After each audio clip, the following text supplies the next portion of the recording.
All right, good afternoon, folks. It's John Baker. I'm the founder, president, and CEO of D2L, and it's a great pleasure to have everyone join us today for our session here with a great group across different sectors, education and corporate, to explore a really important topic around how to tackle the upskilling and reskilling in a different way. I think you're going to be quite excited about the stories that you're going to hear today and some of the inspiring messages they're going to share. And so without any further ado, I'm going to have them just quickly go around and introduce themselves with a little fun fact, and then we're going to jump right into some questions on how to build these types of relationships and partnerships in a meaningful and impactful way. So we'll start with you, Ian.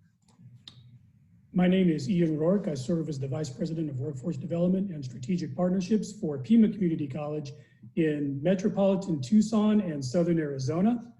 And a fun fact about me is I grew up on a working cattle ranch and can rope, ride, brand, do veterinarian work at a low to mid-level on cattle, all of the things that are required. Grow hay, cut hay, drive a tractor, all of it. Ian, these are highly transferable skills into the academic environment, I would imagine. And now, Richard, do you want to start next? I don't want to follow that. That's really, that is really a tough one. Good afternoon. I'm Richard Irwin. I have the privilege of serving as the Executive Dean for U of M Global, Academic Innovation, as well as the College of Professional and Liberal Studies at the University of Memphis. The most interesting thing I could come up with, which I beta tested before sharing with all of you, is that prior to my academic life, I spent some time in the coaching world, primarily focused in track. And my last official event as a college track coach was with some folks at the Olympic trials. So I was really proud to really wrap up a coaching career and then transition into academics. So nothing like being like Ian, but that's the best I could come up with. That's still impressive, Dr. Irwin. Great to have you here with us today. Look forward to having a conversation with you. We'll go over to Tamara next. Tamara, it would be great to give you an opportunity just to introduce yourself as well too. Thanks. Great. So I'm Tamara Marsh Carver, and I'm the Director of Development, Innovation, and Organizational Strategies at FedEx Express. We're the airline of the FedEx family, so we serve 220 countries, 250 team members worldwide, and I have the coolest job in the world because if I pick the stuff I got to be in charge of, I pick the stuff I'm in charge of. So I have employee development and upskilling and management skills and org effectiveness and HR data and all the fun stuff to do. And it's kind of funny, Ian's fun fact, because I have this bad habit of when I meet people, I decide if I want them on my zombie apocalypse team or not. And Ian's in, just so you guys know. But also, I was going to tell everybody today that I look at things like, are they a good conversationalist, or do they have like some kind of great skill? And so in case you're like me, my fun fact is that I know how to catch, clean fish, and I'm a pretty darn good cook too. So I mean, Ian and I may be starting something here. Tamara, you're speaking to me. I used to be a fishing guide when I was in high school, so we're going to have to share some stories afterwards. Now over to you, Robert. Do you want to just do a quick intro? Yes, thank you so much. Happy to be here. Robert Brown, the head of government and public affairs here at TuSimple. We're developing self-driving trucks in San Diego, California, but all the fun stuff is in Ian's backyard in Tucson, Arizona. So kind of a fun fact for me, and maybe I could join the zombie apocalypse because I've seen the darker side of the world. Prior to working at TuSimple, I worked for 5 years at a maximum security prison in San Diego and got to get to know some of the toughest, most notorious criminals that California has ever put together. So that's an interesting fact of me. So level 4 prison to self-driving trucks was my trajectory. Yeah, that's a big leap. Again, power of transferable skills to make that transition in your career. That's incredible. Well, folks, you know, the topic that we've got today is really looking at building great partnerships between academia and in industry. And we've got, I think, two of the best examples of doing that in the US right here with us today. So, but before we get into the details in terms of the programs they've actually constructed here, I'd love to just hear a little about some of the things that have been working for, or have not been working, if you will, at FedEx or at TuSimple, in terms of some of the things that you've been doing to drive better upskilling or reskilling for your employees in the past, and what's actually working here now as you've built these partnerships with the academic partners. So we'll start with you, Tamron. Well, you know, tuition reimbursement has always been a part. You know, education is important. When we look at what our culture is, learning is a pillar of our culture. And so tuition reimbursement was always a huge part of it, but our tuition reimbursement was one of the things that was completely broken and not working for us at all. We had 1.7% participation in our existing tuition reimbursement program, which is why we started looking to do something different. And when we thought about that, we had a lot of barriers to people being able to participate in that. When you think about, hey, I'm going to go to college and now I'm going to be out money for this entire semester. And then I'm going to wait for my grades to post. And then I'm going to apply for tuition reimbursement and hope maybe I get some of that back. Gosh, if you're competing with a rent or a car payment, then Maslow tells us real quick what's going to give there, right?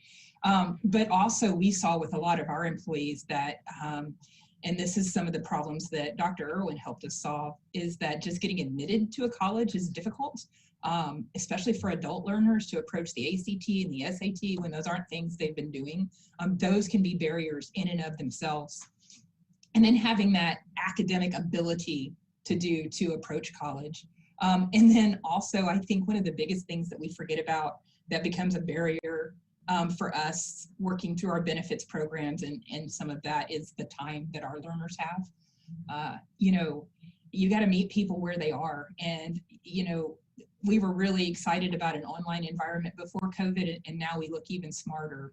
So I think those are some of the things that really were not working for us that we've approached in a different way now. Yeah, and Tamara, you know, when I think of FedEx, I think of a really big company with a lot of resources. You know, why did you reach out to like the University of Memphis in the first place? Why wouldn't you just build this all yourself and just manage it the way that you were doing it before?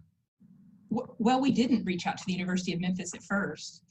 We were actually working with a lot of different colleges and universities, and you know, we wanted to be in that space with our academic partners because what we're really good at is delivering packages overnight.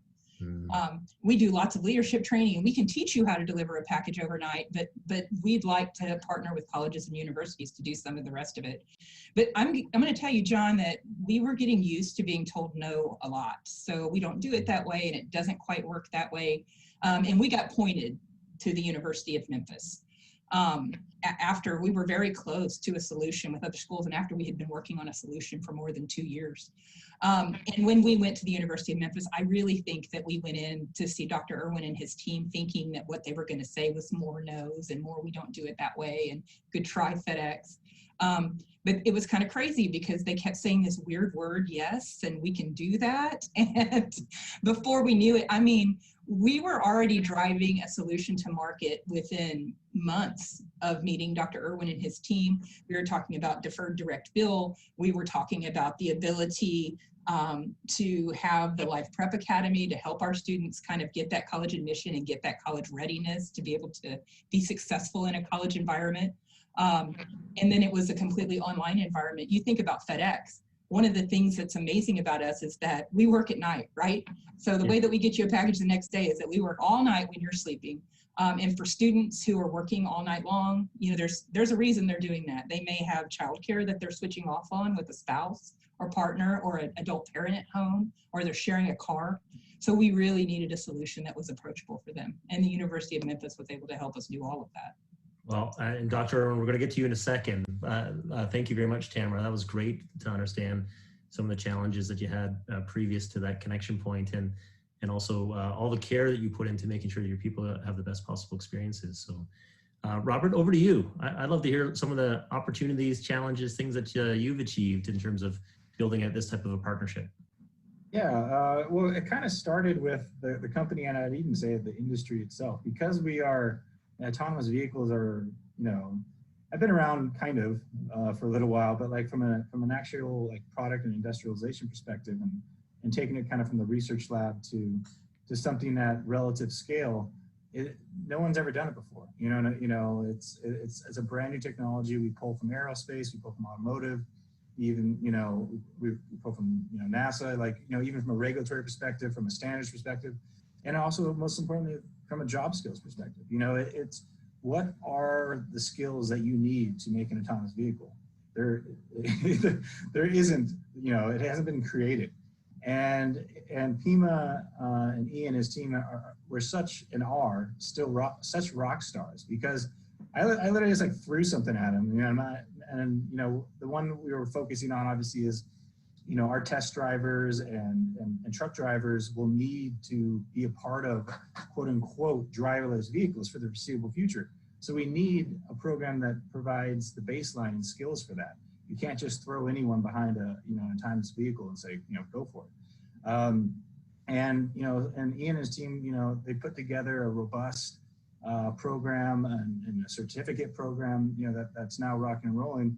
And we all understand we're still learning, and this is the baseline, and it will evolve and grow. But, you know, you know, it's what we've done with Pima, but, you know, it's across our company and across the sector. We are on the, you know, kind of bleeding edge of technology, but as we are on the bleeding edge of technology, we as a company, and I think and others in the field, want to do good by, you know, the workforce and reaching out to community colleges, like in our case, and other folks reaching out to four-year and, you know, in higher education, because, you know, we are creating something that, you know, didn't exist, and you couldn't go, you know, to college, you know, to get a degree in autonomous vehicles. And Ian and his team created the first of its kind, as far as we could find, you know, type of program, and you know, truly amazing with that, you know, public-private partnership with Pima. Yeah, well, and Robert, I mean, that's again incredible to create something from scratch. It's not easy. You know, what were some of the key reasons why you went to Pima in the first place? What drove you to them, if you will? The power of Ian, Dr. Rourke. I kept going around to all these, you know, community leaders, because I'm public affairs, right? You know, hey, I'm Robert Brown, I'm for TuSimple. We do, and they're like, hey, have you talked to this guy from Pima named Ian? I'm like, you know, I'm a big believer. If someone keeps telling you something, you listen. And so Ian and I got connected, and I explained, you know, obviously the public perception, you know, issue of quote unquote, again, driverless trucks. You know, there's a lot of anxiety around that, you know, that you know, people are going to get the rug pulled out from under them, you know, from a workforce perspective, you know, that we're going to turn, you know, we'll be Flint, Michigan all over again. We're going to turn the lights out on, you know, a large sector of workforce. And so I understood the power of, you know, talking points and working on something. But Ian and this team took, you know, a talking point and actually made a program out of it, and which is truly cool. And you know, autonomous vehicles 101 is going on as we speak, and it's taught by a couple TuSimple employees, and it's, like I said, it's not a silver bullet. It's not going to solve, you know, everyone's, you know, concerns and ill wills, but it's definitely a baseline in the beginning of something that could really grow. So I'm excited. Well, it's like any startup. It takes time to build perfection, if you will. But you know, you chip away and build great partnerships. These are great stories. So I'm gonna swing back maybe to Ian just to finish that TuSimple story, just to get to, you know, the other side of the other side. You know, building a new program from scratch. You know, what kind of leadership does it take to do this? What are some of the metrics you put in place to, you know, to drive success? How did you get this done? Well, the partnership and the program that we developed with TuSimple really epitomizes a lot of things that came together that we were already working on at Pima Community College. So first and foremost, really kudos and to the leadership of our chancellor, Lee Lambert. You know, Lee is really intent on making sure that we were responsive to business and industry. And kudos to my team. It takes a fantastic team, and we have a fantastic team. Including Missy Blair, who worked to operationalize the program, who leads our Center for Transportation Training, and three of our deans who worked on this project, Amanda Abens, Jim Craig, Greg Wilson. We were already forward thinking in terms of what is the impact of automation, what is the impact of Industry 4.0, and which sectors of our economy in Southern Arizona is this going to reach, and who are the populations that are going to be most impacted by automation, by the Internet of Things, by mobile technology, and by cloud computing. And what we knew from research from our partner university, the University of Arizona, is that 4 in 10 jobs in Southern Arizona are going to be displaced over the next decade due to the impact of automation. And so when you have a company as civic-minded and social-minded as TuSimple, and a partner like Robert coming to you and saying, we know what our technology has the potential to do. But instead of just allowing that to happen, we'd like to work with you to prepare people for this change, to make sure they have the transferable skill set, and to make sure that they remain relevant in this logistics, transportation, and trade sector that's so important to Southern Arizona. So immediately upon the conversation, we saw what the opportunity was, because we knew from the data that automation was going to disproportionately impact communities of color, people in poverty, and single heads of households where there was one income earner and low wages. And so we knew that this was the opportunity for us to not only respond to the needs of a business partner, but to get ahead of industry changes and the impact of technology for a change. What we like to say is, if we're always responding to industry, we're one step behind. It's about time we get one step ahead. And it's only through and with partners like TuSimple that we had the opportunity to do that. Because we're not the experts in autonomous vehicle technology. That's Robert and his team. And so it was a perfect combination of our social justice mission, our emphasis on technological change, and being ready to prepare our community for the broader impact, and showing that this isn't just sci-fi talk. This is something that we can do on the ground with real and practical solutions. I'll tell one final story on how it came together. The first phone call with Robert went like this. Well, I've been looking at your website, Ian, and I'd like to bring together the individual who leads your truck driver training academy, the individuals who oversee your mechatronics or your AIT, your automated industrial technology program, the individuals who oversee your computer information sciences program, and also your logistics program. And I said, you know, that's 4 program directors across 3 different deans. This is an exact example of why we really need to start thinking interdisciplinary across all aspects of the institution, including career tech and workforce, not just the liberal arts, and how all of these technologies are forcing a convergence of the traditional disciplines, even in the tech world. So we're very excited to be working with Robert and his team, and very excited about the next steps to come. Yeah. I mean, that's not just a new program. That's a transformation in how the college is actually operating. And so, you know, did you have any struggles getting buy-in as you went down that path, Ian? I mean, working across 3 different deans, I can just imagine. Yeah, absolutely. Well, the deans all get along, so okay. so we all talk fairly frequently. So it wasn't that. It was more the. Not even institutionally, but I would say our whole entire sector, and challenged with respect to accreditation and reporting up to the Department of Ed and reporting up to the Department of Labor. I mean, so how do you explain to your curriculum department, who has to approve a program you're creating based on SIP codes and SOC codes that are then going to go into our program review process? Well, what job exactly is this going to reach? There is not a Department of Labor code for an autonomous vehicle driver and operations specialist. Yeah. So it really starts to challenge in a real and meaningful way the mechanics of how we've structured our organizations to perpetually and continuously put out linear-based programs of study. The reality is, and we talked about it at the beginning with our intros, transferable skills. Not a single one of us, our background is related exactly to what we're doing. So if you can clean fish and then run, you know, part of FedEx, or you can guard a federal prison and then be the public relations manager for an autonomous vehicle truck driving company, we also need to start designing our systems to recognize that we are in a world of career lattices, and technology is expediting that reality. All great points, Ian. Thank you for those, and look forward to carrying on the conversation with you in here in a minute. Now, I want to pivot over to Dr. Irwin at Memphis, just to hear finish the story with Tamara on the FedEx connection. How did this come together? What did you have to do to build this type of relationship, this type of a program? We had to meet their expectations. We had to listen to them. Quite frankly, I think it boils down to that. And I do appreciate Tam's mentioning that that yes wasn't a foreign word to us, but first of all, we had to listen to what their needs and what they desired for their employees. And one of the criteria that she mentioned in her introduction was that the issue of admission. They wanted all of their employees, no matter their academic background, to envision a path to a college degree. All of their employees to be able to envision a path to a college degree. That included folks that didn't have a high school diploma. That included people who had histories that would not normally be admissible to the university, and people who may have just been out for a while and needed some refreshing. We needed to cover all of that and again, create an alternative path to admission.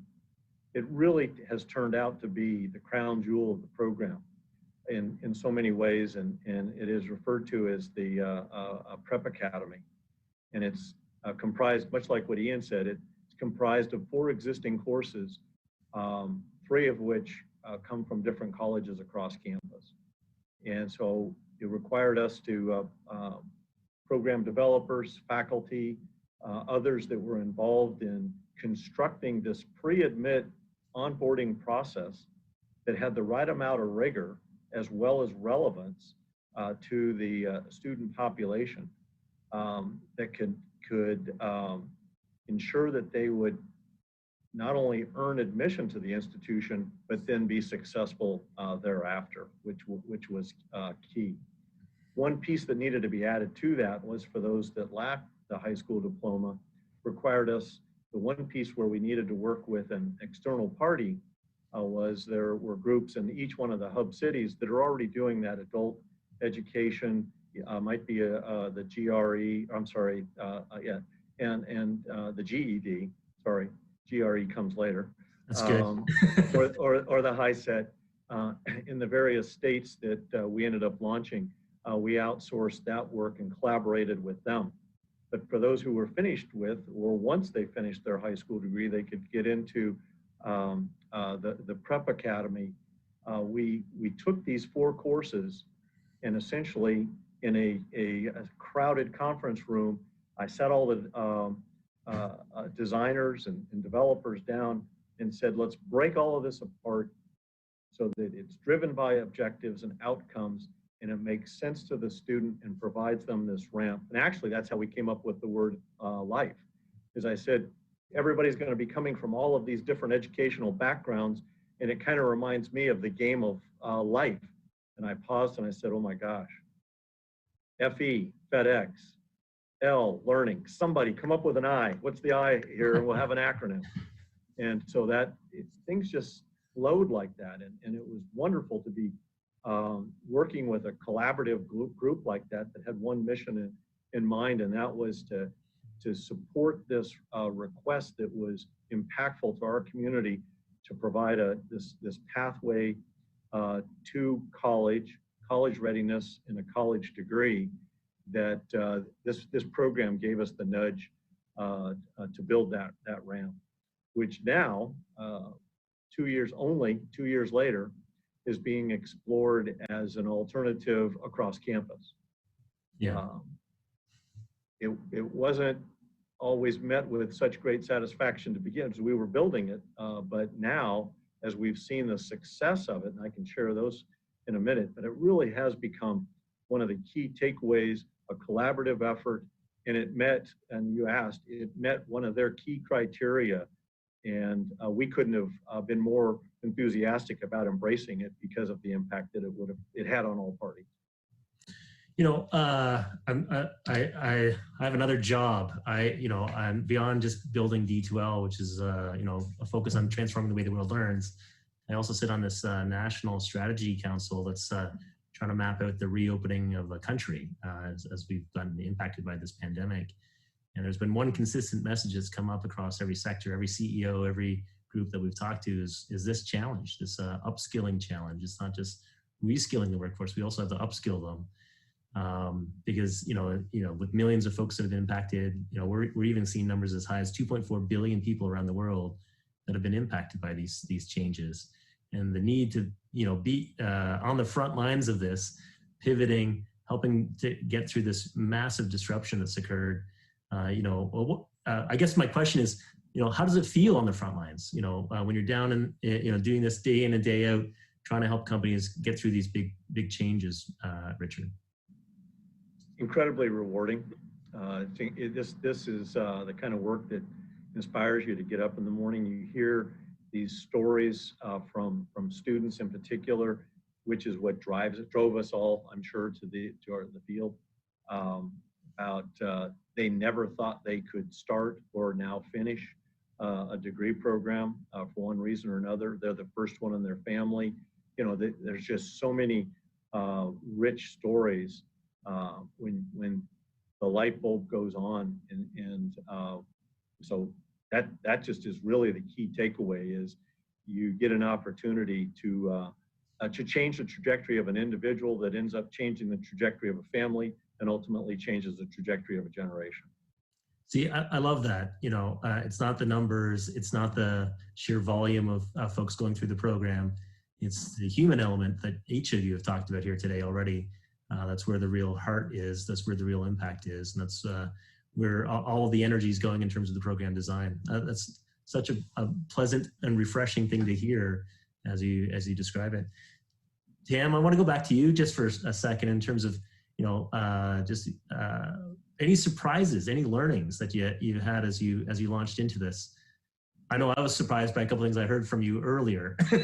Yeah, I know. So, you know, we started this as a retention program, but two things I think stick out to us that we're surprised by, right? And part of that is it's become a really good recruiting tool, but also a really good equity tool as well. And so if you're a parent of a high school senior and you're wondering how the heck am I going to pay for college, which, let's be honest, a lot of us are, then it's music to your ears to hear that your child may be able to go tuition free. Or if you're an adult learner that doesn't know how to find the funds, but you want to improve your next step. And we know that in the future of work, people's skill sets are going to churn up to 20 times. Life is a real game changer for being able to do some of those things. But also, like, when you think about a college program as a benefit that's aimed at entry-level positions, we know that's going to be an impact on our community, right?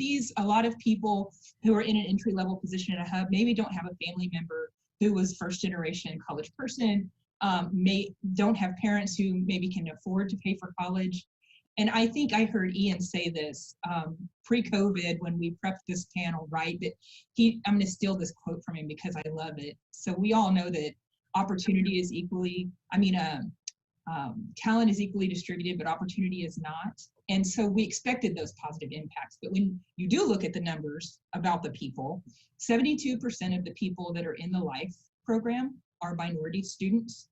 And over half in a transportation industry that, fellows, it's very male-dominated transportation industry. Over half are women. In fact, this summer, all 3 of our graduates that we had this summer were women. And when you look at a time when our country has experienced the Me Too movement, the death of George Floyd, I think it's incredibly exciting to be building a holistic talent strategy that really scaffolds people up. And LIFE is kind of helping us build that runway, if you'll let me make a little bit of a airline pun there. Our first few graduates were managers. Yeah. We opened this program to them because we wanted them to evangelize lifelong learning, but they had some college credit already, and so they were really quick to the finish line. But now we're starting to see people graduate that we can welcome into intern programs and our management development program at FedEx. And then when you get a chance to just dig that talent pipeline even deeper, you start to get a lot of fresh new ideas into positions, and you have a lot more equitable approach to talent. And that's been one of the most exciting, as we've just watched this develop over the last years, and surprising things about the program. Yeah, no, it's incredible. And by the way, I'll open up to the floor in terms of other surprises you've experienced or other learnings that have come from this collaboration, if you will. And then I'm going to ask the folks that are watching also to chime in with their questions, and I'll try to pull a few of those questions from the chat here in a moment. So anyone else want to chime in on any of the surprises or learnings from this? Our surprise was the number of people that already had college experience. And I'm going to say college experience because they didn't necessarily have college credits. They had tried, or just that at some point they'd been dabbling. And we had really been thinking more about the fact that maybe they had never gone before. And we all know then the challenges that come along with that. You're trying to collect transcripts from multiple institutions. people may have a financial holder at another institution. It just got really complicated, that pathway, as opposed to then the ones that we expected to go right into prep and start moving forward. We had to sort of pivot and support, which was common to us. That's not a population we're unfamiliar with. It just was a huge surprise, and the volume of people that had credits.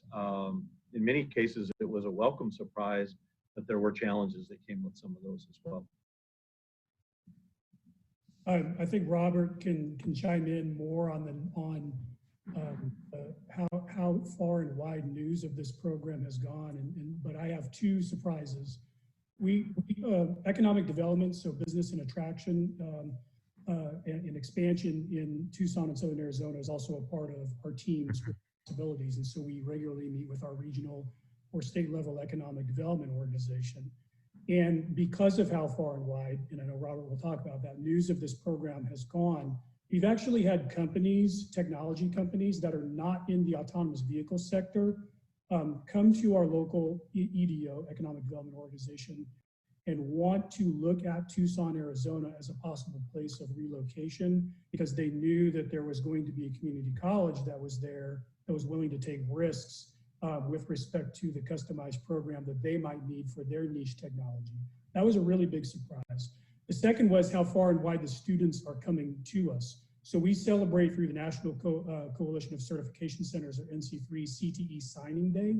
And one of our signers, so that's where our CTE students get hats and sign letters of commitment, just like athletes. We want to honor our CTE students, just like college athletes. And so at that event, this program, Autonomous Vehicle Driver and Operations Specialist, had an attendee from Boston, Massachusetts, who took all of the courses he could on the program online and traveled to Tucson, Arizona to take the final parts that could only be done face-to-face. This was pre-pandemic. And he got his hat. So that was amazing and really showed how far and wide the news of this unique program and what it means to people has come. And I don't know if Robert has any more. Yeah. I mean, just and some fun anecdotes. Like, if there's 60 Minutes fans out there. One of the reasons why they reached out to us to do a special, and we actually were hoping they'd include it in the piece, but unfortunately it didn't make it. But it just shows you, 60 Minutes, one of the most iconic news shows, the White House, Department of Labor, Department of Transportation. It's funny when I go to Washington, D.C., obviously pre-COVID, everyone was talking about workforce and this and that and preparing the future. Everyone's, the amount of money that must be thrown around about people chit-chatting about this is a lot versus kind of rolling up our sleeves and doing the work. And then, and people are talking about how this program could be a baseline for, certification programs and industry standards and government, regulation. So it's really cool that, and FedEx, incredibly what you guys are doing with upper mobility. Just the power of public-private partnerships and what you can accomplish by letting each of you kind of, each organization do what they do best, and it really creates an outstanding result. And yeah, it's growing legs, and I got to remind people, it is just one course, but it is gaining momentum and gaining notoriety, and people are becoming more and more aware of automation, right? And kind of like the naysayers are like, what are you going to do? Teach truck drivers how to code? No, we're going to teach them how to do what they do best, but with a little bit different skill set. And with that skill set, a certification hopefully comes a higher salary and a better quality of life as well. So it's I think it's an important thing to realize that not everyone has to be a computer programmer in the next 10 years with the age of automation. There's a lot of other human parts of automation that need upskilling and retraining. That will be a part of it as well. Yeah, you're paving new roadways as you do this. Sorry, we're getting on the puns. This is going to be a slippery slope. There's a couple questions that have come in. Just trying to get a picture of the student side of things. One around, was there any fear or interest or both from the students, apprehension in going into these programs? I know, Dr. Irwin, you talked a little bit about this, but Tamara, Robert, maybe you can speak to it as well. What were the employees that you had? What were their concerns, or what were the student concerns as we went into this? I think a lot of what we heard is, where have you been all my life? Well, that's a great outcome. Yeah. I mean, I think being able to approach the program like we did, we listened to the concerns first and then modeled to have remedied them. So it's always scary to start something new. It's a big commitment to go back to school, and yeah, that's scary. But I think we alleviated a lot of those on the front end.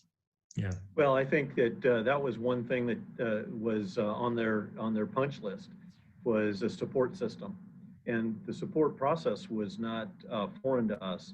We had built that for our global structure in general, but we built even one that fit the LIFE program, where now students, depending upon where they are in their educational journey, determined by their number of credit hours, have a specific life coach in addition to their academic advisor. So we really built that support structure so that we could take that, shrink the university in many respects, and then reduce that apprehension as much as possible. We've built orientations and other things to ensure that we're taking the fear factor out of it, and you can focus on your schoolwork and accommodating college work. We're getting a few more questions here, folks, and that's great to hear these stories. Another question that's popped in is, are you giving any prior learning credit for some of the things that folks have gone through in terms of their work experience? Yeah, I'll be happy to take that one. It's really it's a point of pride for us. We've had an experiential learning credit award program here for a long time. Yeah. And so we had already pre-assessed quite a bit of work that FedEx was doing throughout their employee base. And so we just extended it to the hub and analyzed some of the trainings. They have required trainings that employees go through. And in fact, we've had a number of employees who have been able to move ahead almost an entire year because of the volume of training that they've had. So we are a big proponent of utilizing PLA in that context, as well as credit by exam and others that'll help accelerate completion and reduce costs. And is that flexibility having an impact? Like, students really enjoy that, I would imagine. Or Ian or Richard, I'm not sure if you want to weigh in too on this, but is that kind of flexibility? It's the same for us. So prior learning assessment used to be a one-off as a way to help the one-off working learner come to our institutions and start at a place that makes sense for them. But I think in this day and age where the predominant student body for community colleges, at least, is going to be working learners, and I think, John, what you and your colleagues at D2L have dubbed the post-traditional generation. Yeah. We have to use prior learning assessment not as a one-off, but as a way to reach out and bring the adult population back to our colleges. And so we're proud that 30% of our coursework at Pima Community College is available for some version of prior learning assessment, up into and including work experience, and it does include courses within this program. People appreciate it because people don't come to us as tabula rasas, they come to us with life experience, and we need to start honoring it. Another question that's popped in is around COVID-19 and its impact on the demands for upskilling and reskilling. I know at a national level, when I'm looking at this, I certainly see the numbers are spiking up when it comes to a desperate need for reskilling as people have been displaced from their work. But interesting to me has been the huge demand on the upskilling. There's not a person I'm talking to that doesn't see this as, I need to transform my business, and to do that, I need to provide that upskilling. So any quick comments on that, folks, in the last minute or so before we start to wrap? I would just say that, yes, I think it's unbelievably accelerating how quick the future of work is getting here for us. Yeah. And I think that it makes even clearer how important it is that we're flexible and agile when we work together, private industry, universities, the public domain in these spaces. Well, folks, I know we only have a minute, and so maybe I'll try to do my best to say thank you, and also to sort of just summarize some of the things that I've taken away or heard from the session as best as I can in the 30 seconds that we have left. First of all, I really want to express my appreciation for all the work that you're doing. It's having a real impact on the lives of your people and on the lives of these students. And it's really truly transforming what's the art of the possible in these types of partnerships and relationships. And I would argue is one of, these are two of the best models that I've ever seen coming together to really have an impact on this transformation that we're all going through as a society. So congratulations on all that great work, and I'm truly impressed with it. To your point, Tam, on the future of work, we did a white paper series, D12 Future of Work, and what we said was 2030. We actually think is now 2021. It's upon us, and the need for us to all come together and accelerate this type of work together and to do more together to help with this transition is critical. The whole world is counting on us as we go through this transformation. So thank you for being on the front lines. Thank you for doing what you're doing. And I'm sure all of your students and employees are really appreciating it. Thank you. Thank you Any guys. final words, Thanks for anyone? including us. Yeah, thank you. Bye.